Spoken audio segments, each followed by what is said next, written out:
देखिए class 10 chapter 8.1 कहता है कि in triangle ABC right angle at B AB equal 24 cm BC equal 7 cm determine. अब कहता है कि एक ट्रायंगल एबीसी लीजिए, राइट एंगल ट्रायंगल एबीसी, जिसमें कहता है कि राइट एंगल एट बी, इसका मतलब कि जहां पे ये राइट एंगल बन रहा है, यहां पर राइट एंगल बन रहा है, वो मेरा बी होना चाहिए। अब एबीसी ट्रायंगल है, इसका मतलब है कि ए और सी मेरा मन जहां मन वहां डाल सकते हैं। यहां पर भी ए डाल सकते हैं और यहां पर भी ए डाल सकते हैं। अगर हम यहां पे ए डाले तो यहां पर सी हो जाएगा। उसका बाद देखो कहता है A B 24 cm, A B कौन है, तो ए बी ये है, तो ये हो गया 24 cm। उसका बाद कहता है बी सी 7 cm, तो बी सी ये है, तो बी सी ये हो गया 7 cm। अब कहता है डिटरमाइन। अब सबसे पहले हम क्या करेंगे, पाइथागोरस थ्योरम से राइट एंगल के सामने वाला जो होता है वो मेरा हाइपोटेनस कहलाता है, हाइपोटेनस कर्ण। और हाइपोटेनस का हम फॉर्मूला बता चुके हैं कि हाइपोटेनस का जो फॉर्मूला होता है √p² + b², ये फॉर्मूला होता है। तो इसी फॉर्मूला के आधारित पर हम यहाँ पर हम AC निकालेंगे। तो AC इक्वल क्या हो जाएगा, तो देखो यहाँ पर AB दिया हुआ है, AB है 24 cm, अब BC इक्वल 7 cm। अब यहाँ पर हम हाइपोटेनस वाला फॉर्मूला मतलब बाय पाइथागोरस थ्योरम से पाइथागोरस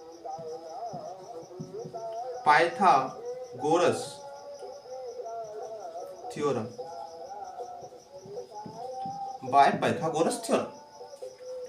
यहाँ से हम क्या करेंगे, AC निकालेंगे। तो AC निकालेंगे तो AC का जो फॉर्मूला हो जाएगा वो p² + b² होता है रूट के अंदर। तो मान लो ये हो गया p और ये है b, तो इसका मतलब क्या हो गया कि AC इक्वल जो होगा वो √AB² + BC² हो जाएगा। अब देखो √AB का वैल्यू कितना है 24, तो 24 का स्क्वायर प्लस BC कितना है, तो BC है 7, तो 7 का स्क्वायर। अब देखो 24 का स्क्वायर हो जाएगा 576 और 7 का स्क्वायर 49, दोनों को जब ऐड करोगे तो हो जाएगा √625, और √625 का वैल्यू जो होता है वो होता है 25 cm में है, तो 25 cm ये हो गया। अब मेरा AB भी निकल गया, BC भी निकल गया और AC भी निकल गया, मतलब ये कितना निकल गया 25 cm। अब ध्यान दीजिए हमको निकालना क्या है, sin A cos A sin C cos C। एक बात याद रखिएगा, जब जब हम राइट एंगल मतलब एंगल A लेंगे तो एंगल A के लिए P1 H मेरा ये फिक्स है, एंगल A के लिए ये P बन जाएगा और ये B बन जाएगा। जब हम एंगल C का यूज करेंगे तब ये मेरा P बन जाएगा और ये मेरा B बन जाएगा। इस बात पर बहुत ज्यादा फोकस करना है। अब देखिए कहता है डिटरमाइन sin A और cos। तो चलिए पहला क्वेश्चन है कि sin A, तो sin A का फॉर्मूला क्या होता है P/H, परपेंडिकुलर बाय हाइपोटेनस।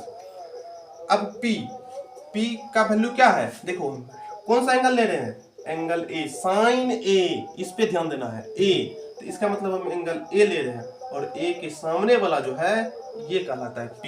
इसका मतलब क्या हो गया कि P हो गया मेरा ये BC, तो BC बाय और H तो फिक्स ही है AC, तो BC बाय AC, और BC का वैल्यू क्या है 7, तो 7/25। और इसी में दूसरा क्वेश्चन है कहता है cos A, तो cos का फॉर्मूला होता है B/H।